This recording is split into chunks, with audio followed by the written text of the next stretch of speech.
夏天结束，天气渐凉，秋意渐渐上来啦。这一集我们要带大家来到万华，尝试一个不一样的主题。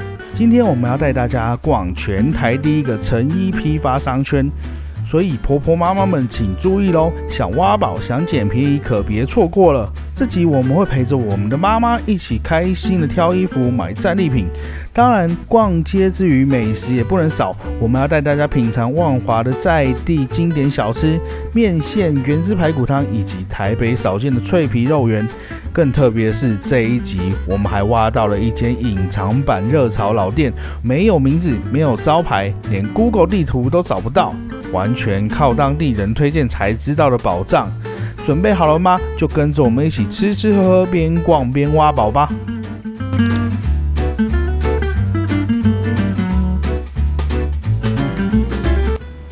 我们今天来到艋舺服饰商圈，要带大家来挖宝。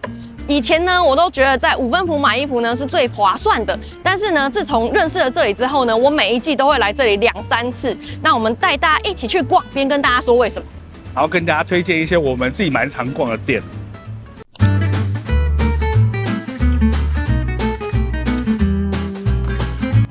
我们第一站来到洪胜美艋舺服饰商圈，据说是全台最早的成衣商圈。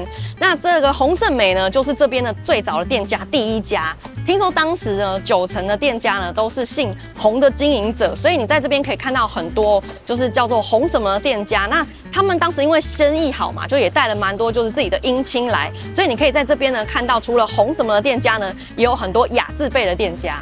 来这边第一个重点呢，就是还有一些旗袍式的衣服可以看。那其实来到这边呢，如果你是观光客的话，买比租划算。这样子一件99块，你可以跑去大稻埕啊，或是附近剥皮寮啊，拍拍照都非常棒。或是有一些戏剧系的学生啊，如果你有需要这种类似的戏服的话，你也可以来这边看。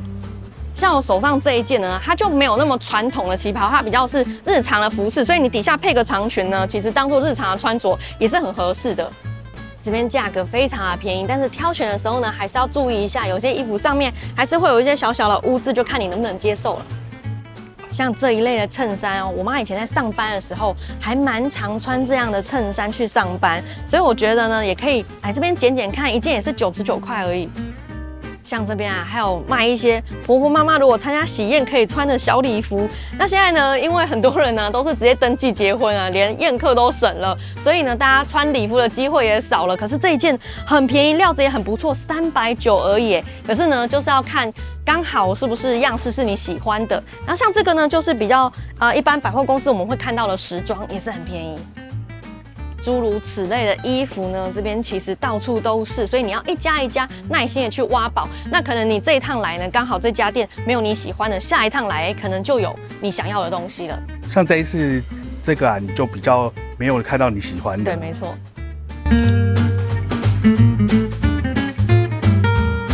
这一间是景宏服饰，我有来买过，那所以呢，特别的知道它的门道。像我一进门呢，就找到了一件，我想要买的衣服，这件还不错吧？然后下面还可以缩口，所以你要长啊，要短啊，都是 OK 的。这样子390，这边其实大部分是不能试穿衣服的，可是因为我已经要把这件衣服买下来了，而且就是它算是一件罩衫，所以还可以的。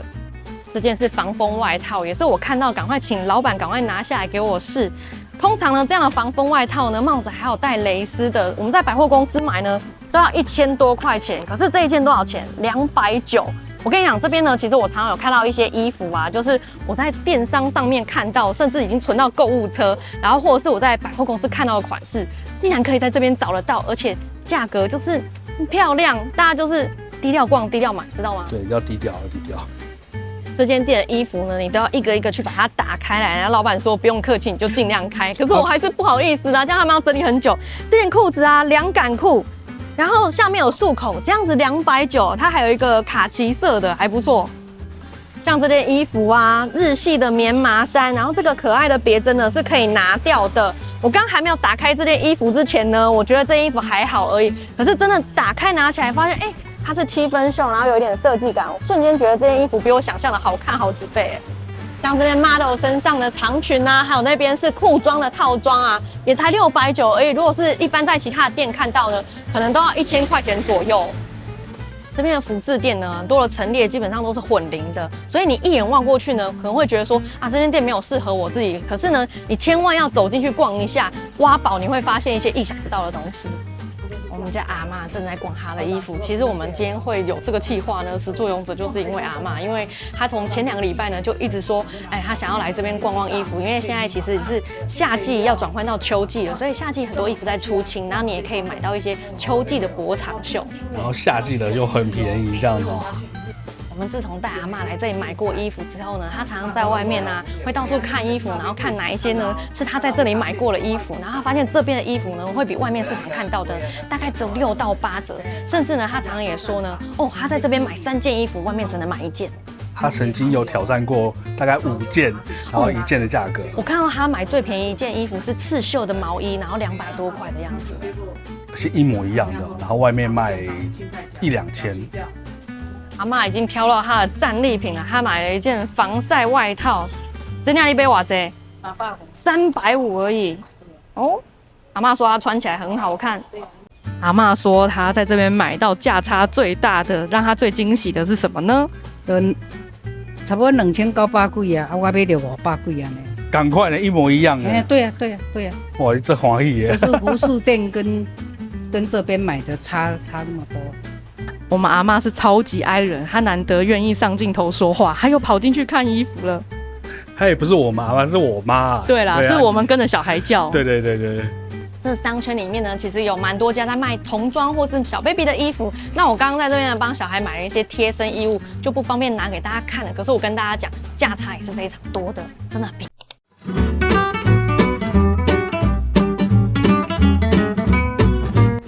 逛了稍微有点累，中场休息吃个东西。我们现在来到陈记嫦娥专业面线，这件是你最喜欢吃的经典口味。真的，我跟你讲，我们从小到大那种经典口味的蚵仔米线，就是谁？它其实叫嫦娥，对不对？然后那个字要念科，可是它上面画了一个嫦娥的样子，奔月的样子。对，所以你应该要先念它嫦娥。然后另外大家都会搭配旁边这一间李家现烤黑猪肉香肠，然后一套来吃起来。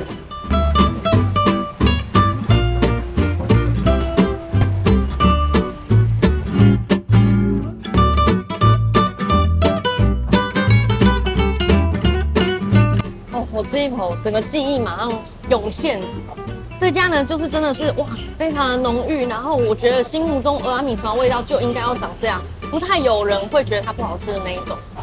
哦，这一间的蚵仔米线是我吃过心目中经典味道中 Top 1最好吃的一间。这就是你小时候吃到那蚵仔米线超好吃，100%正确的那种，念念不忘的那种味道，一模一样。就是如果你要推荐你外国朋友说，哎，台湾的蚵仔米线是长什么样，就是这个味道，真的。这一碗就是你每挖一口，几乎都可以挖得到料，而且呢，它的肠啊，你看哇，卤的这么深沉，每一块都给你切的这么大块，这个咬下去口感真的是会受不了。而且我跟你讲，它的蚵仔也非常的肥，还不知道每一次都可以挑到这么肥的蚵仔。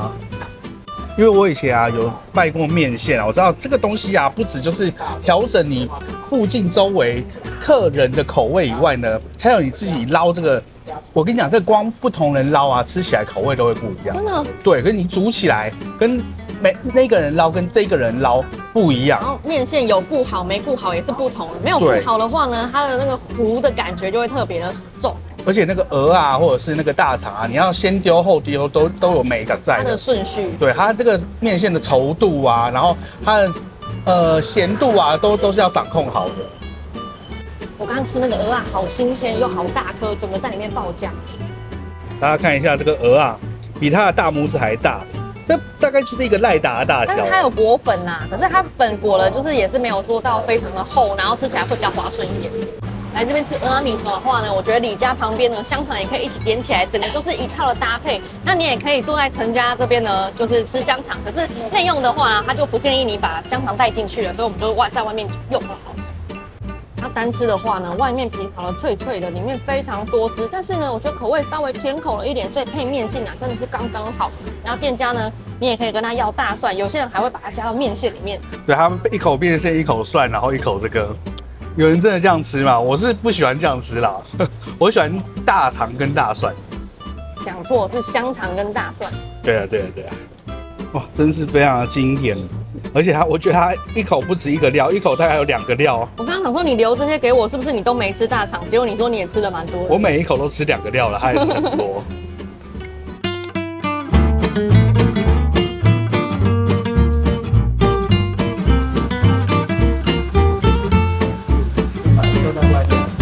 这一家是原汁排骨汤和平本铺。其实，在万华这一带呢，有很多家的原汁排骨汤都是相当有名的。对，像我们呢会去吃什么梧州街啊，或者是华西街有好几间，在地人都非常喜欢。那我觉得每个人都有自己特别爱的，然后我特别爱这一间，然后我另外一间是华西街里面阿义卤肉饭里面的排骨汤。它的菜单上面写的是排骨汤，但其实端上来了就是原汁排骨汤这样的配置。对，而且肉非常多，超好吃。很多人都觉得说它只有卤肉饭，可是其实我觉得它排骨汤很好喝。啊，这一间也是我爱的，来吃吃看。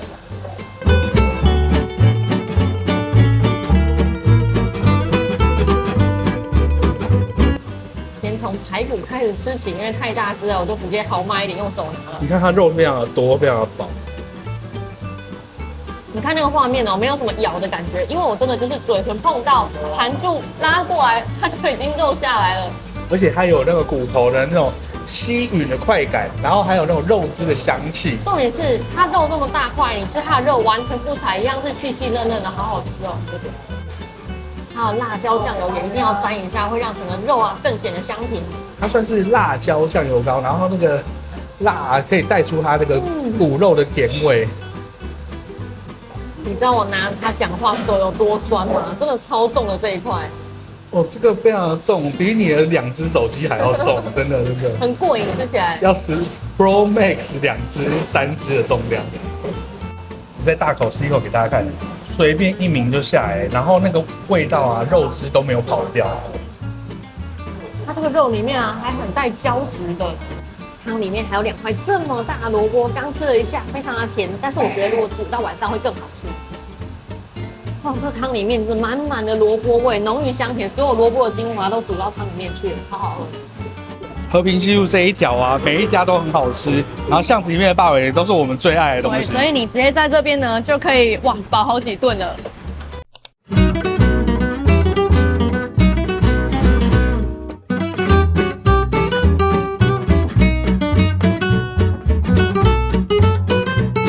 这一间是露露脆皮清蒸肉圆，我们会来吃这间店呢，主要是因为我们之前去拍鹿港的时候呢，吃到一间庙口肉圆啊，它其实地址在福兴乡，然后呢，那个吃到一个很特别的甜点叫做米糕，然后这个东西就是米糕，然后我们找到万华这间店呢，它其实是那一间店的女儿来开的。那我跟你讲，我是在那个万华的社团，然后看到他们正在就是开幕这样，然后想说，这个品相怎么那么熟悉？我就问了一下，说，原来是他们来开，因为我们之前吃超喜欢吃他们的那个脆皮霸王，好，现在是这个米糕，这个应该大家都不知道。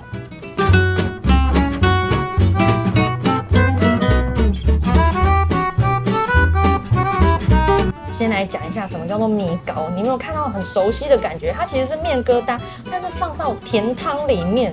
那因为我们吃过了，觉得说，其实吃起来还蛮搭的啊，不知道大家接受度高不高？可以来试试看，我觉得蛮新奇的。对，这在我们台语在讲就是醋米啊这样。其实我其实也蛮喜欢吃面疙瘩的那种口感，虽然有蛮多人没办法接受，但是我喜欢。面食这种东西啊，它本身没有味道，所以其实要做甜的、做咸的都可以。那说真的，我们平常吃甜汤啊，里面都会放一些 QQ 的东西啊。那把它放到甜汤里面来呢，其实它就有点像是藕泥啊、地瓜圆啊那些东西 QQ 的这样。你这样形容不够准确。对，我跟你讲，你就把它想说米苔目对不对？它可以放在汤里面，米食也可以放在甜食里面，都好吃。这就是古早味。这碗甜汤的基底呢是绿豆汤，里面绿豆非常的多，所以你可以看到它的颜色啊，基本上都被染成有点淡绿色的样子。其实我觉得在台北现在蛮少能够吃到绿豆汤的。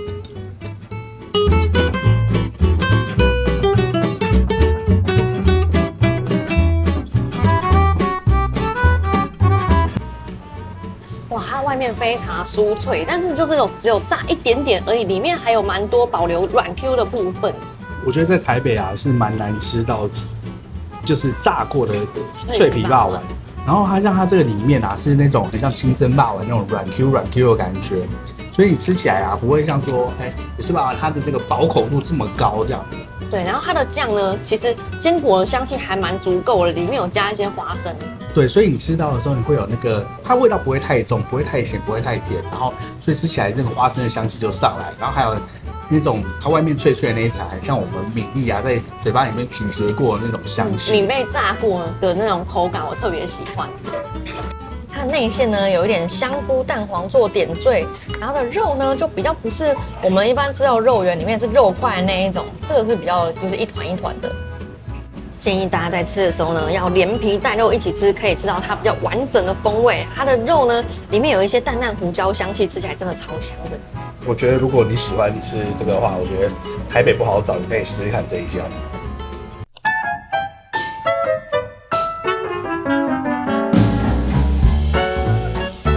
我们吃饱了，继续逛街。现在进来一间很帅的店，叫做九段工坊。这一间呢，它是以唐装为主题，每一件衣服呢都是经过老板的手去剪裁，然后再交给师傅去手工定制的。这间店最大宗呢，其实还是像这样子的传统服饰，然后它全部都是手工定做了，已经很少见了，尤其是在北部。那像我半年前呢，其实有来这边挑了一件衣服，等一下再拿给大家看是哪一件。你特地买要去日本穿的。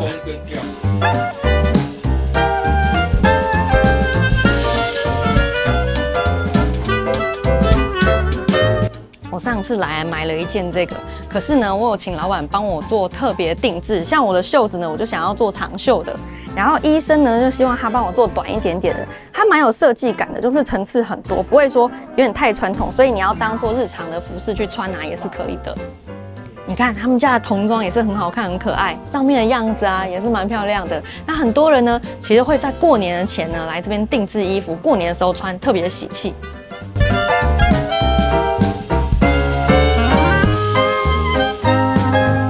其实除了大家日常的穿搭之外呢，老板的衣服啊也蛮常出现在影视作品上面，尤其是如果有一些金钟奖、金马奖的颁奖典礼上面呢，可以常常看到有一些工作人员入围的话呢，会穿着老板的衣服出席。像这边的衣服呢，就是老板都会推荐客人可以这样子搭。像这两件都是男生的衣服，比较中式的感觉，但是你里面呢要搭西式的衬衫，下面搭个西装裤呢，也是会很合的。然后老板说呢，他其实都有把他的版型呢加长一点点，然后口袋收到侧边，这样整体的版型会比较利落。这边的衣服呢，蛮多都是日本的布料，因为老板觉得说呢，日本的布料它成本比较高，然后大家穿出去呢比较不容易撞衫，而且品质也比较好。你看这件衣服啊，它其实就很像日本的花衬衫，然后上面的这一件呢，也是蛮有流行感的。你秋天的话呢，就可以当一个罩衫。我刚好看到老板自己也是穿这一件。老板很会搭衣服。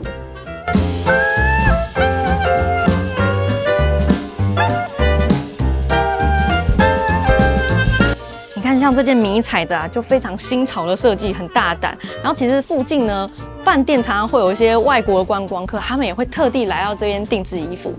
现在其实也蛮多人都会拍自助婚纱，然后像我觉得这样子呢，就还蛮适合拍一个中式的婚纱。这间店我们非常喜欢，基本上是每次来到艋舺商圈呢，就是一定会逛的店，推荐给大家。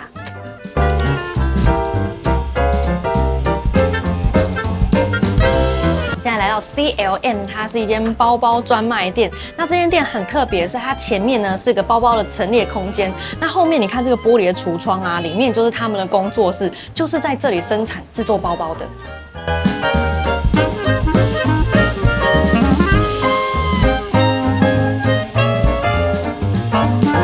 大部分看到它包包的材质呢，都是有点像猫抓皮那样，其实就是我们沙发的材质，所以感觉非常的耐磨，摸起来很有熟悉感。它包包的款式还蛮多的，大包包、小包包都有，而且啊背起来也都很好看。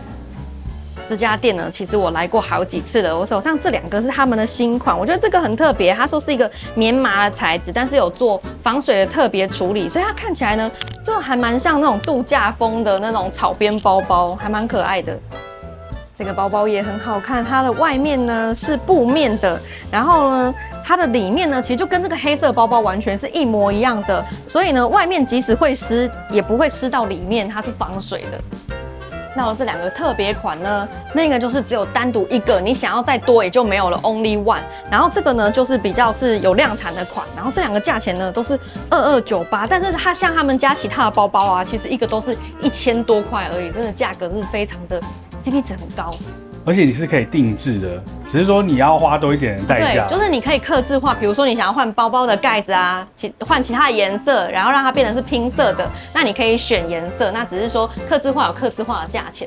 门口这些小包包呢，其实我们有买一些回去当做工具包、收纳包用，小的100，大的200，非常的棒。其实蛮漂亮，那时候我就买了一个。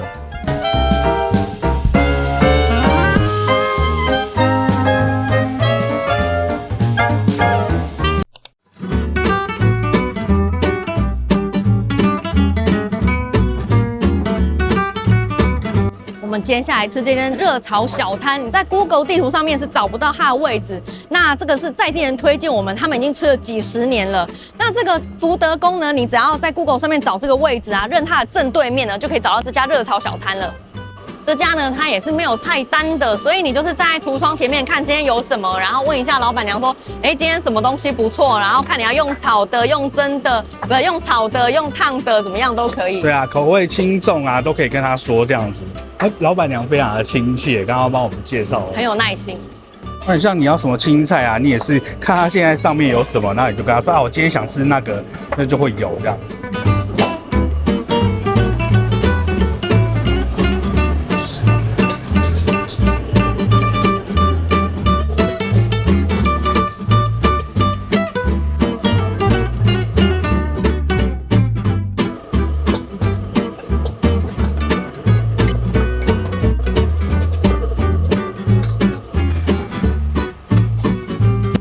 在地的朋友特别跟我们说，来这家呢，就是可以点麻油腰子，然后点蚵仔能，还有它的糖醋排骨，或者是一些季节性的东西，比如说软壳蟹啊，或者是乌鱼的蛋。一般我们是吃干的乌鱼子，可是新鲜的乌鱼蛋，他说炒起来是非常好吃。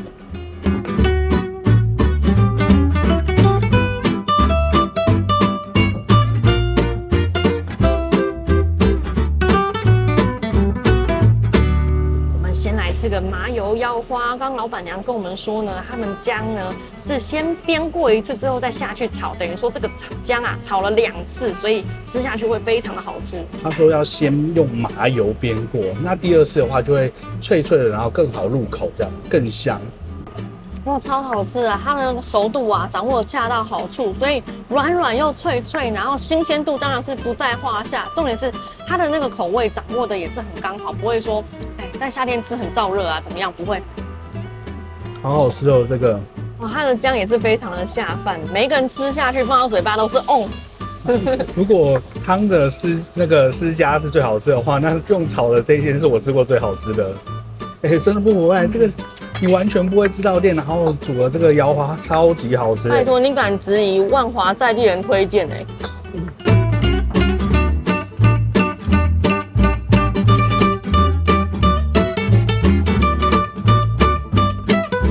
这个是炒套 Q， 看样子也是非常的好吃。对，这个是澎湖来的。对，它这里面炒的是沙茶，因为我已经闻到很香的沙茶味道。没错。所以呢，加了沙茶在清炒之上呢，就更多了一个重口味的满足感，但是口味又不会太重，这个吃饭刚刚好。这2道我都可以用超级好吃来讲，然后它上面还有放一些芹菜，芹菜又不会选的太粗太硬的，是很好入口的，而且真的好爽。食材的鲜度真的是都非常的 OK。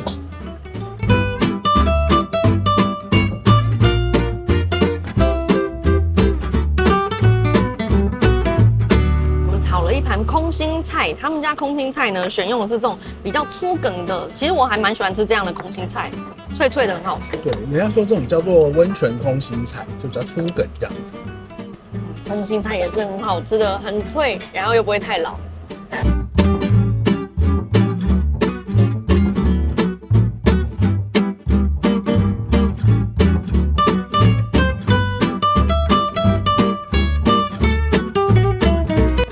我们差点要错过这道糖醋排骨，它里面竟然还有炸芋头。对，然后去炒在糖醋里面，想说，怎么方方的？就一看是芋头，我本来想象中的糖醋排骨就是会那种炒得很湿酱很多，就它一上来的时候，哇，我看到是这样就觉得说太好了，没有错过它。它不会酱太多，然后又收汁收得非常的刚好，可以保留脆度跟它那个湿度合在一起。赶快来吃一下排骨本人。这个糖醋排骨神呢，它基本上呢就是跟排骨收是同样的，跟我们一般吃到的糖醋排骨，我觉得有蛮大的落差。那这个呢，是客人现点啊，他们才裹粉下去炸，所以你知道的一定是新鲜的，很好吃哎！它这一间店的每一样菜都非常好吃，它赢过我很多我米其林的那种推荐的，它这个我心中已经是万华米其林的那个等级了，应该更厉害。它虽然不是，但是我觉得它应该要得的。如果我有机会让我评什么500碗的话，我10碗都先给他，让他给5碗。虽然我们讲的是有点夸张了，可是我跟你讲是真的好吃，非常好吃。对，如果你是在家里的热炒吃一吃呢，来这边比呢，你可能回去吃不了你家楼下的热炒了。真的非常厉害，我觉得应该不会有人觉得不好吃。那这边的环境呢，就是比较没有那么的舒适，当然它也没有招牌，也没有 Google 的地图地标，那你就是认这个福德宫，在福德宫的正对面。那如果你是比较在意用餐舒适环境的话呢，我觉得你可能就要放弃这个美食了。这里就应该是那种隐藏版的超级小店。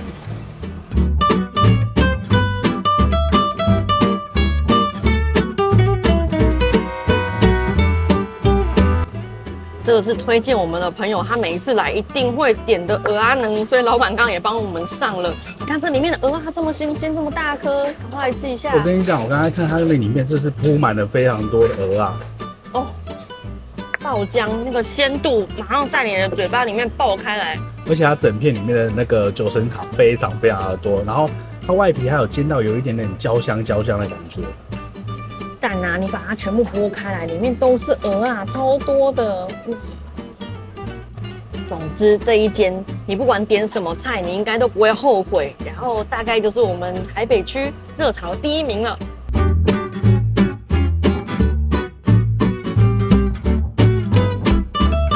我们来总结一下，今天只能带大家在艋舺成衣商圈小小的逛几间店。那其实这边呢，衣服的种类非常的多，有专卖衬衫的店，也有专卖裤子的店，然后男装、女装、童装是通通都有的。我觉得大家可以自己来这边挖宝。那有时候你经过一间店呢，说真的，你从门面看进去呢，你没有办法看出感觉说，这间店适不适合我。可是通常你走进去呢，老板把他的压箱宝挖出来给你，或者是他看你的样子呢，帮你搭配你适合的衣服。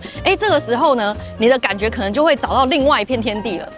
跟大家讲一个小故事，一开始的时候我们是觉得这边很多阿嬷的衣服，然后就带她逛，结果你就跟着逛，原本看外面你都没有想要买。我在她的衣架上看到一件我在百货公司有看到的，本来很想买的同样样式、同样材质的衣服，可是价钱呢却只有1/5。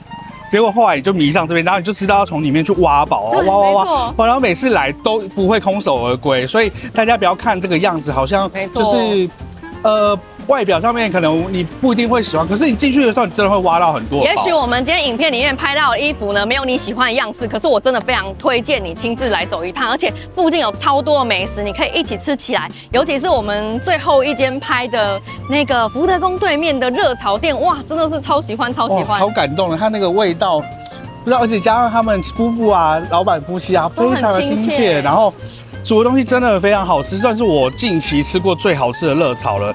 我觉得远比我吃过什么米其林热炒都还好吃太多了。我们在万华这一带呢，其实有拍了10几集不止了，所以有非常多的美食可以参考。那大家如果有什么推荐的呢，可以继续留言给我们。